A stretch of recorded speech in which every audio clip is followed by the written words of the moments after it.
नमस्कार, मी सुवर्णा धानोरकर. विमेन लीडर्समध्ये विशेष पाहुण्यांना आपण भेटतोय आणि आज आपण भेटणार आहोत PN गाडगे अँड सन्सच्या रेणू गाडगे. फक्त रेणू गाडगे म्हणण्यापेक्षा मी म्हणेन डॉक्टर रेणू गाडगे. डॉक्टर, खूप खूप स्वागत तुमचं. नमस्कार. नमस्कार.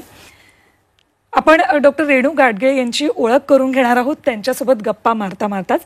पण थोडक्यात सांगते, होमिओपॅथ डॉक्टर ते एका प्रथित यश ज्वेलर्समध्ये एका चांगल्या पोस्टला येणं आणि तिथे महिलांना सहभागी करून घेणं आणि कशा पद्धतीनं त्या महिलांना सोबत घेऊन पुढे जाता येईल या सगळ्याबद्दल, हा सगळा प्रवास कसा होता डॉक्टर रेणू गाडगे यांचा, आपण जाणून घेणार आहोत. पुन्हा एकदा डॉक्टर रेणू गाडगे अर्थात PN गाडगे अँड सन्सच्या प्रमोटर आणि डायरेक्टर, तुमचं खूप खूप स्वागत. धन्यवाद. डॉक्टर, मला सगळ्यात आधी तुमच्याविषयी जेव्हा मी वाचायचे तेव्हा मला प्रत्येक वेळेला प्रश्न मनात यायचा की एक होमिओपॅथ डॉक्टर ते PN गाडगे अँड सन्सच्या प्रमोटर डायरेक्टर, हा सगळा प्रवास कसा होता? हृदय प्रवास म्हणता येईल. मी होमिओपॅथी वैद्यक केलं, पण माझ्याकडे माहेरी आजोबांपासनं मॅटर्निटी हॉस्पिटल होतं. तर वडील पण मॅटर्निटी हॉस्पिटल चालवत होते, त्यामुळे पास झाल्यावर वडिलांबरोबर काम केलं मॅटर्निटी हॉस्पिटलमध्ये. आणि मग नंतर इकडे सराफी व्यवसायाच्या फॅमिलीमध्ये माझं लग्न झालं. आणि लग्न झाल्यावर तर प्रत्येक स्त्रीचं सगळंच बदलतं, तसं बदल झाला माझ्याही आयुष्यात. इकडे थोडं एक पार्ट टाईम माझ्या प्रोफेसर मॅडमकडे मी जात होते, तिकडे काम करत होते.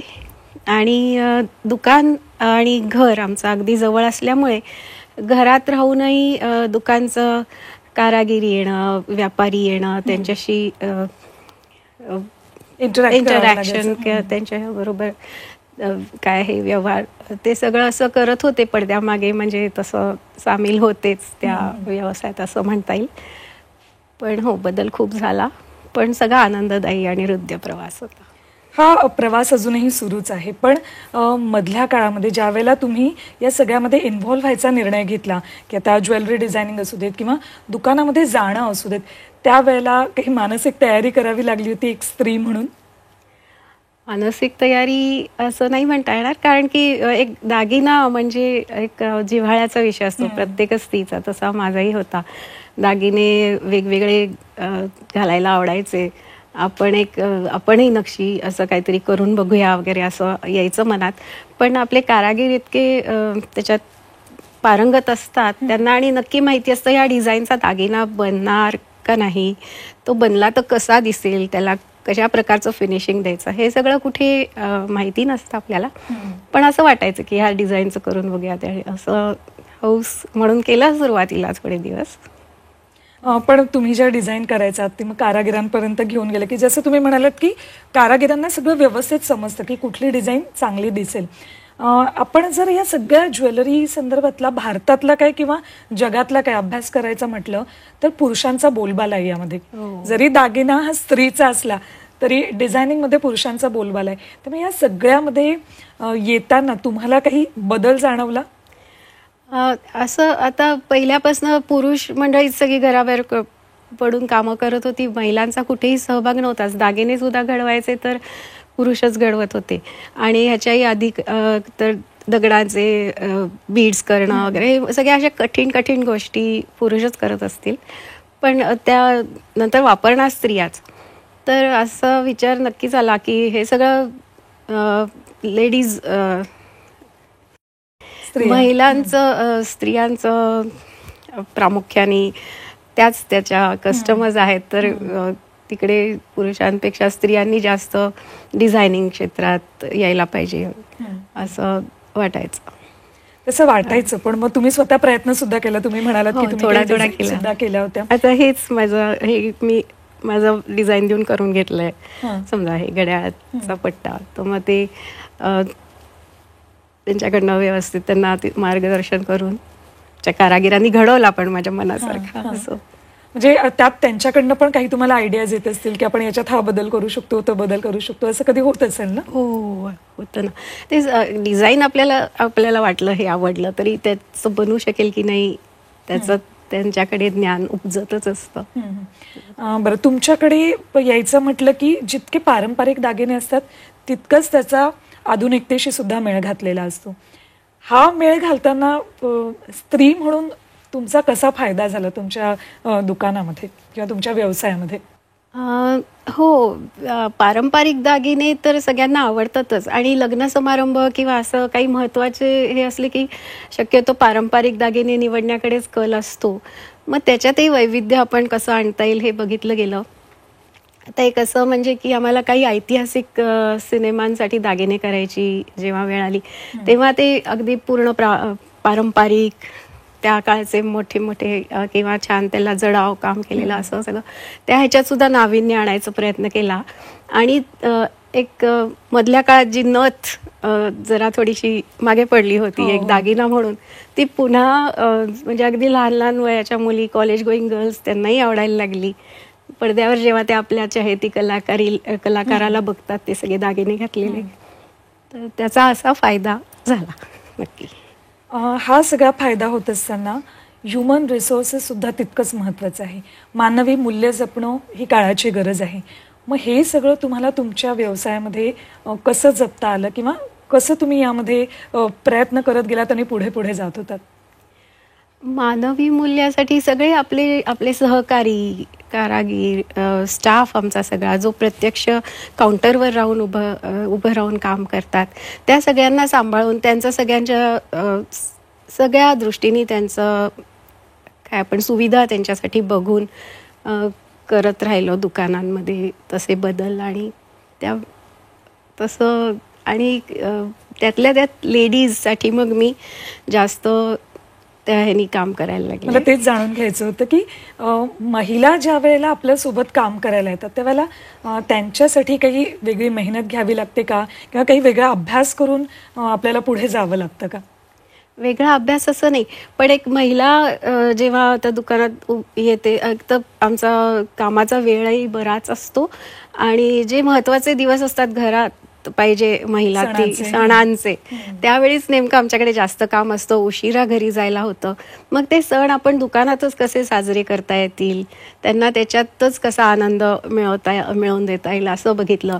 असे वर्षातनं 2-3 हळदी कुंकवाचे जे सण असतात, नवरात्र, संक्रांत, चैत्रगौर, हे सगळं आमचा महिला स्टाफ आनंदाने दुकानातच साजरे करतात आणि खूप छान त्या दिवशी स्वतः नटून थटून येऊन म्हणजे त्यांना आणि सगळ्या समवयस्क एकमेकींबरोबर काम करणाऱ्या असतात त्याच्यात त्यांना त्यामुळे जास्त आनंद त्याही घेतात.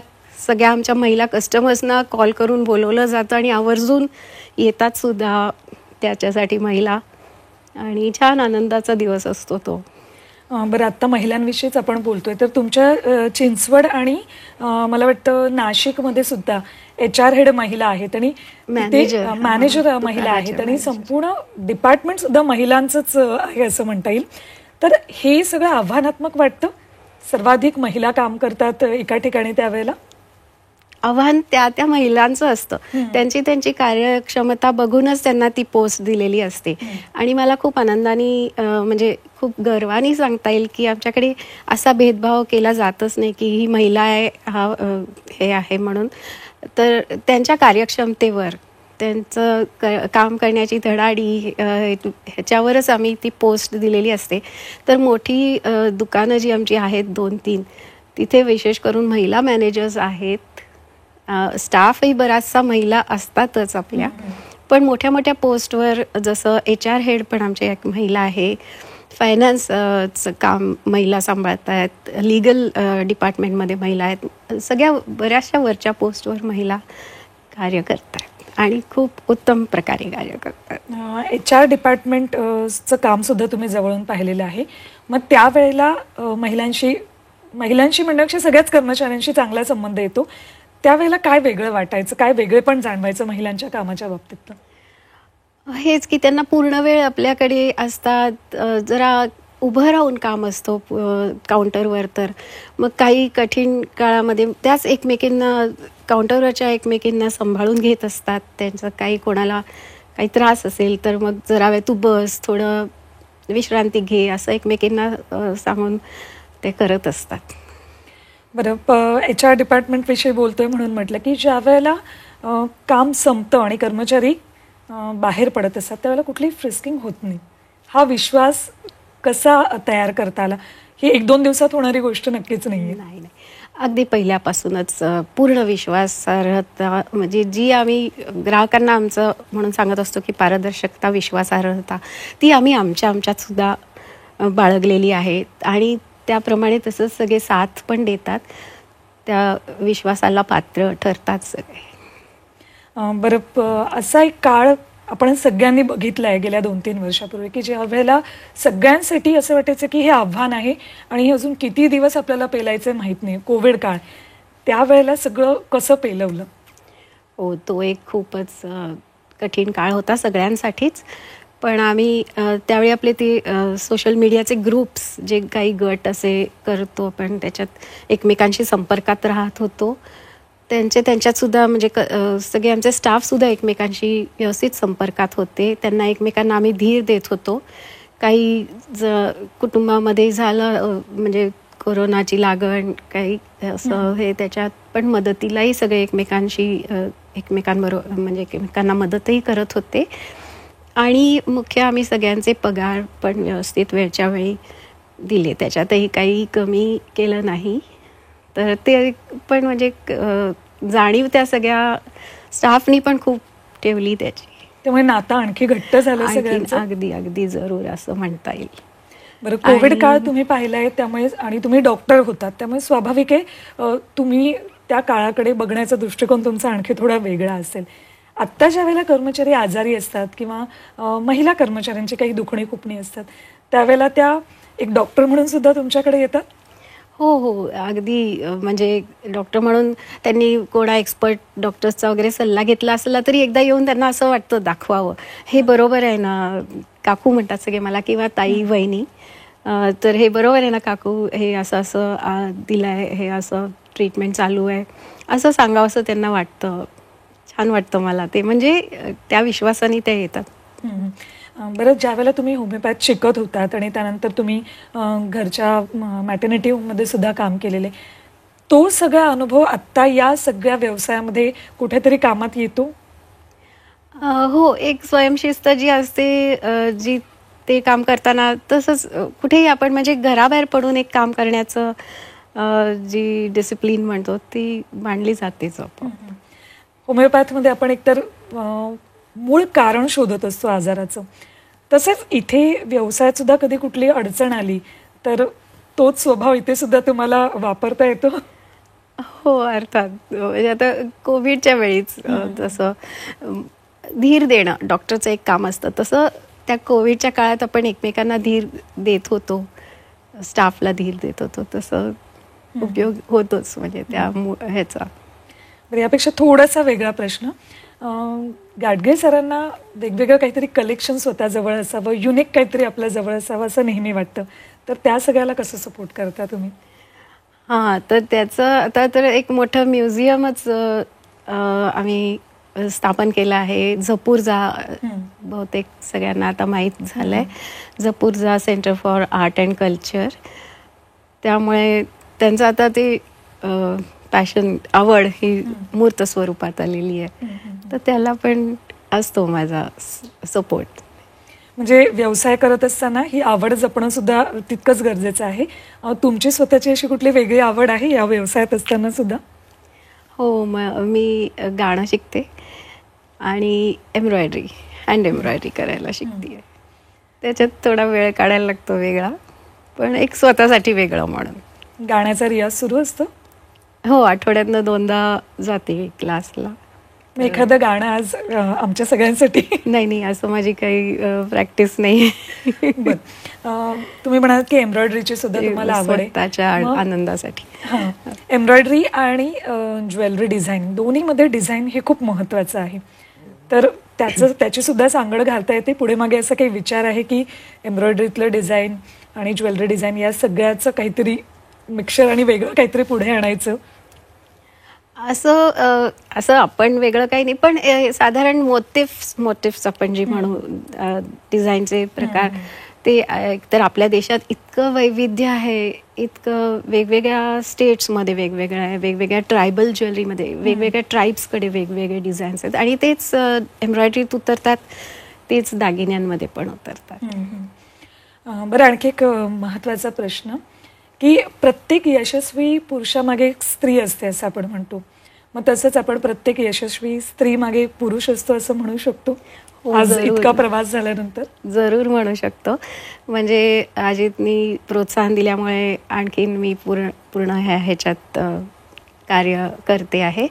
पण एका यशस्वी पुरुषामागे एक स्त्री असेल तर एका स्त्रीच्या मागे मात्र पूर्ण कुटुंब असतं असं म्हणता येईल, असं मला म्हणावंसं वाटतं.